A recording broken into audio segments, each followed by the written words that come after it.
Guys मैंने आपको कितनी बार बोला है that trading is a game of patience. Charts पे जब प्राइस आपके जोन में नहीं आता है एंड वो कंसोलिडेट करता रहता है तो it just test your patience. मतलब आपको पैसे भी कमाने हैं और आप ट्रेड भी नहीं कर पा रहे हो क्योंकि प्राइस आपके जोन में नहीं आया है, तो आप फोर्सफुली ट्रेड लगाते हो जस्ट बिकॉज आपकी इनकम डिपेंडेंट होती है ट्रेडिंग के ऊपर। Let me just show you what bitcoin is doing these days.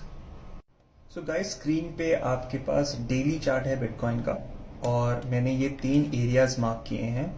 ये हमारा मेजर सपोर्ट एरिया था जहां से प्राइस ने पंप किया स्टार्टिंग ऑफ 2023। पॉसिबल बॉटम हो सकता है ये बिटकॉइन का, और अगर आपने यहाँ पे कैच नहीं किया है तो मे बी आपने यहाँ कैच किया होगा या फिर यहाँ कैच किया होगा। तो नेक्स्ट जोन जो कैच करने की आ रही है वो ये जोन आ रही है। अभी बिटकॉइन आप लगा लो, ये आप लगा लो यहां से लेकर मार्च और मई से लगा लो, ये एक एक कंसोलिडेशन जोन में। ये प्राइस ने एक बार 31K का एरिया टच किया था, 30 के आसपास का, and then now price is just consolidating in this area.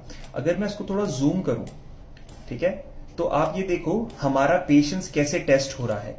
Bar bar price इसको रिजेक्ट कर रहा है ये एरिया को। तो हमको पता है कि हमारी जो जोन है एंट्री की वो ये है, बट बिकॉज बार बार यहाँ पे कंसोलिडेशन हो रहा है we tend to take trade here which is not advisable at all. हमने जो जोन मार्क कर रखी हमको पता है कि प्राइस 24-25 के आसपास आ सकता है, विच कैन क्रिएट, ये हमारा लो था, ये हमारा हायर लो था, which can create another higher low. अगर मैं इसको ऐसे दिखाऊं आपको तो हम ऐसे देख सकते हैं कि आप मान लीजिए ये हमारा लो था और यहां से प्राइस ने ऊपर गया, ये हाई बनाया और प्राइस 50 to 60 के एरिया में आके, फिबो के एरिया में आके रिजेक्ट किया। तो मैं ये बोल सकता हूं कि हमारा ये लो एरिया था, फिर हमारा ये एक हाई एरिया था। तो प्राइस ने जब करेक्शन किया तो प्राइस इस एरिया पे आया और फिर प्राइस ऊपर गया।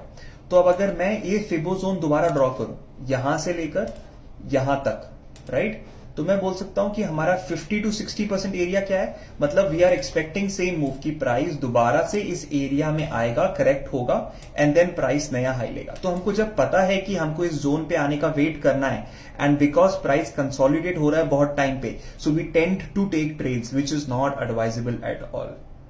तो जो इंपॉर्टेंट पॉइंट मैं आपको बताना चाहता हूं वो यही है कि अगर आपने अपनी जोन्स मार्क कर रखी हैं और प्राइस उस जोन में नहीं आ रहा है तो please don't take trades because those zones are marked because of some reason, because you thought that price will come in that zone and then you can manage your trade, right? So अगर आप उससे पहले trade कर रहे हो तो it's not advisable. You should always understand that following a process is the most important thing in trading.